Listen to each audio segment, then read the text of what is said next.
안녕하세요. 글 쓰고 그림 그리는 라비니아라고 합니다. 저는 사실 미술 전공자는 아니에요.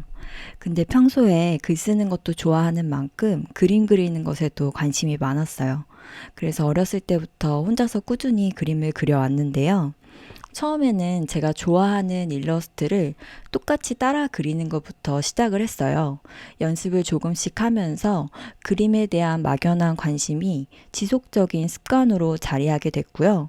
나중에는 그렇게 계속 쌓여왔던 연습 과정이 자연스럽게 저의 실력을 많이 높여주었던 것 같아요.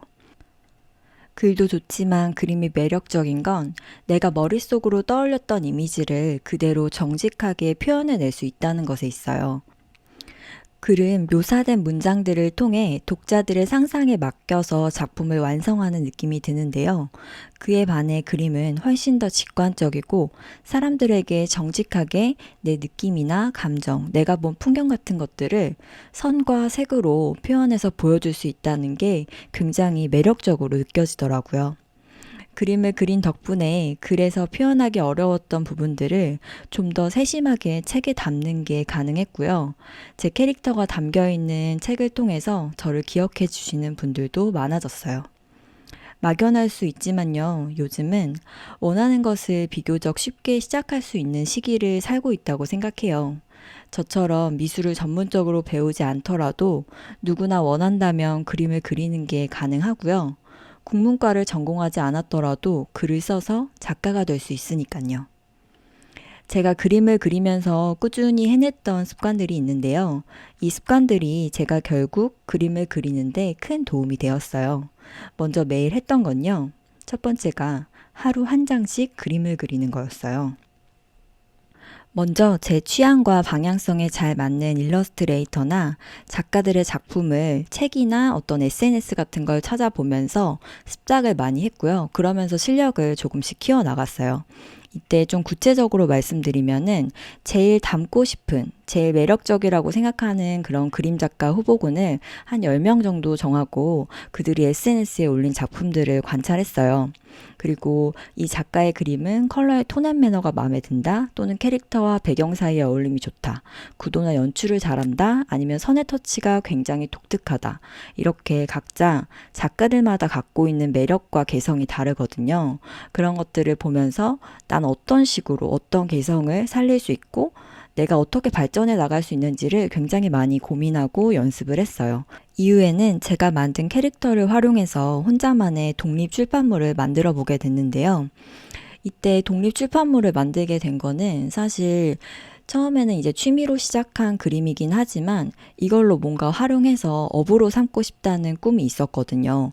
근데 실질적으로 제가 미술 전공자도 아니고 뭔가 보여줄 만한 포트폴리오가 없었기 때문에 누구도 저에게 책을 내자거나 어떤 외주 작업을 해달라는 의뢰를 받을 일이 전혀 없었거든요. 아, 그러면은 내가 누군가에게 보여줄 수 있을 만한 어떤 결과물을 한번 만들어 봐야겠다. 내가 한번 내 스스로에게 의뢰를 해보자 라고 생각하고 출판물을 만들게 된 거예요.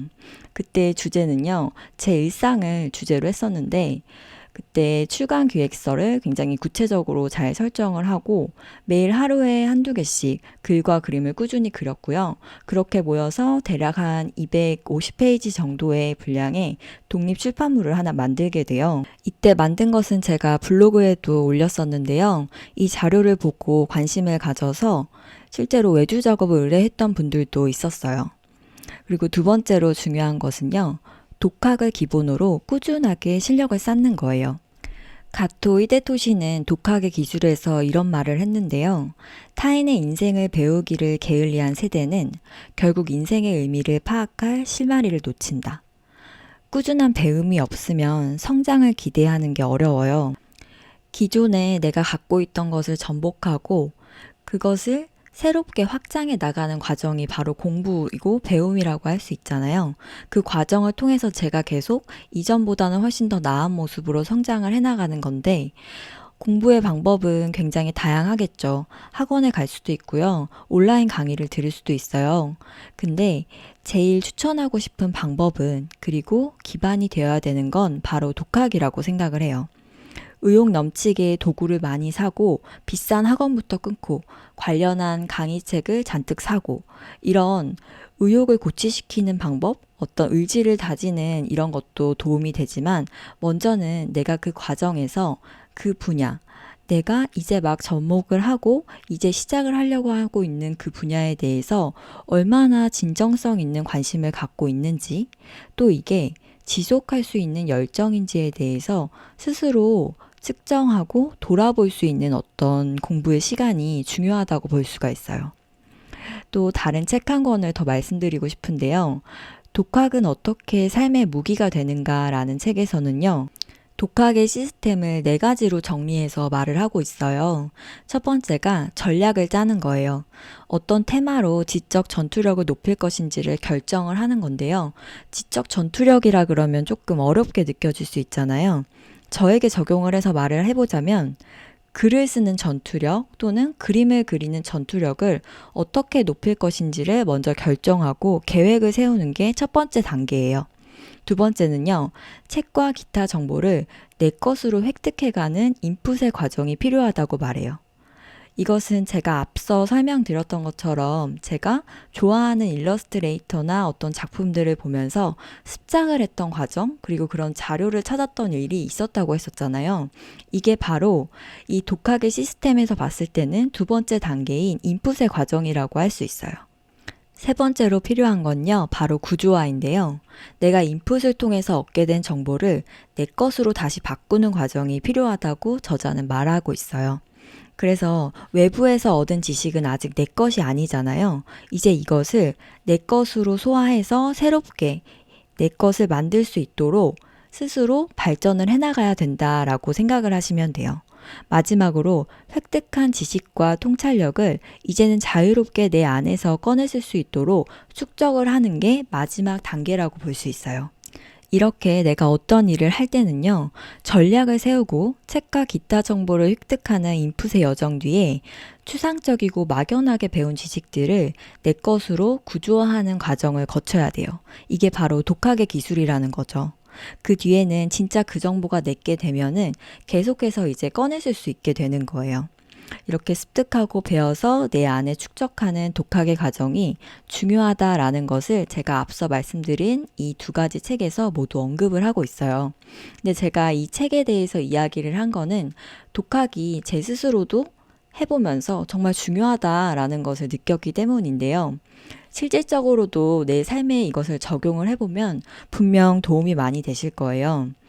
그래서 그림이든 어떤 분야든 내가 해보지 않았던 것을 이제 시작을 해보려고 하시는 분들은 막막하다 보니까 어떤 보조적인 도움들을 많이 구하려고 하실 텐데요. 우선 그것을 통해서 도움을 얻는 것도 좋지만 먼저는 내가 한번 그 분야에 대해서 스스로 알아보고 공부하는 거를 먼저 실천을 해보세요.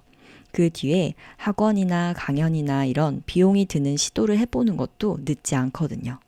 사실 이 과정이 단계적으로 봤을 때는 간결해 보이는데 실제로는 인풋 과정에서 포기하기가 되게 쉬워요. 왜냐하면 내가 계속해서 공부하고 정보를 습득하고 기술을 익히고 하는 그 노력의 과정이 계속되는 가운데에서는요, 결과가 나오지 않거든요. 결과가 나오지 않는데 계속해서 노력을 들이는 건 사실 마음을 굉장히 지치고 힘들게 만들 수 있어요. 당장 내가 체감하는 게 어떤 게 없으면 막연하기도 하고요. 이럴 때는 오히려 이렇게 생각하면 좋아요. 아웃풋을 내기 위해서 내가 인풋을 늘리는 그런 시기를 갖고 있다고요. 저도 그런 생각을 했던 것 같아요. 지금은 내가 이걸로 무언가 인정을 받지도 못하고 누군가에게 외주 작업이나 어떤 의뢰를 받을 만큼 실력이 없지만 내가 그 실력을 쌓아가는 과정 중에 있으니까 이게 어느 정도 완수가 되면은 그 뒤에 나에게 기회가 올 거야. 이렇게 생각을 했어요. 이런 생각을 하니까 마음의 부담을 어느 정도는 내려놓을 수 있었어요. 그래서 충분히 내가 실력을 쌓고 보여줄 만한 것들을 만들어내면 그건 분명 어떤 방식으로든 기회가 돼서 찾아오더라고요. 또 그러기 위해서 그 다음으로 중요한 것은요, 바로 지속적인 홍보예요. 그림과 글은 혼자만 보지 않고 저는 계속해서 SNS를 통해 업로드를 했어요. 한 명이라도 누군가 이 글과 그림을 봐주게 되면은 그 일에 대한 책임감을 높일 수가 있거든요. 그래서 나는 아직 준비가 안 됐어. 내가 만든 결과물은 부족해. 이렇게 생각을 하기보다는 내가 독학을 지속하는 힘을 계속해서 단련하기 위해서라도, 그리고 먼 훗날 또 나를 홍보할 수 있는 어떤 그런 장을 마련하기 위해서라도 꾸준히 그런 것들을 어필할 수 있도록 많이 자료를 올리는 것은 굉장히 중요하다고 봐요. 기회라는 것은요, 결국에는 인풋도 그렇고 기회도 스스로 만드는 거고요. 아웃풋도 내가 받기 위해서는 많은 곳에 나를 노출하고 드러내는 노력이 정말 정말 많이 필요해요. 실제로 저는 브런치에 올린 원고를 보고 출판사에 연락을 받아서 첫 책을 출간을 했고요. 현재도 인스타그램에 업로드된 작품이나 브런치에 있는 글을 보고 외주나 출판 관련한 제안을 계속해서 받고 있어요. 그림을 주제로 이야기를 하긴 했지만요. 이건 책을 내고 싶거나 일러스트레이터를 꿈꾸는 분들뿐만이 아니라 어떤 시작점에 있는 분들에게는 누구에게나 적용되는 이야기라고 생각을 해요. 내가 어떤 분야에 관심이 있는데 그걸 시작하는 게 너무 막막하고 잘 알지 못할 때가 있잖아요. 그럴 때 내가 흥미를 갖고 있는 그 분야에 대해서 공부하는 방법은 조금씩 다 다르긴 하겠지만 먼저는 그 흥미를 꾸준한 취미로 발전시킬 수 있는가, 이걸 기준으로 계속해서 독학을 해나가는 힘을 기르는 건 정말 실력 향상에 도움이 많이 되실 거예요. 저는 그림을 그리면서 정말 많이 느꼈는데요. 결국 누구에게 배우고 어떤 학원에서 어떤 클래스를 듣느냐가 내 실력을 결정하는 게 아니라 스스로 학습하는 힘과 꾸준함이 원하는 결과를 만들어내는 힘이 있다는 걸 굉장히 많이 느꼈어요. 오늘 이 영상이 출발선에 서 있는 분들의 작은 꿈을 스스로 키워가는 데 있어서 도움이 조금이라도 되는 그런 영상이 되었으면 좋겠네요. 추운 날씨에 건강 조심하세요. 감사합니다.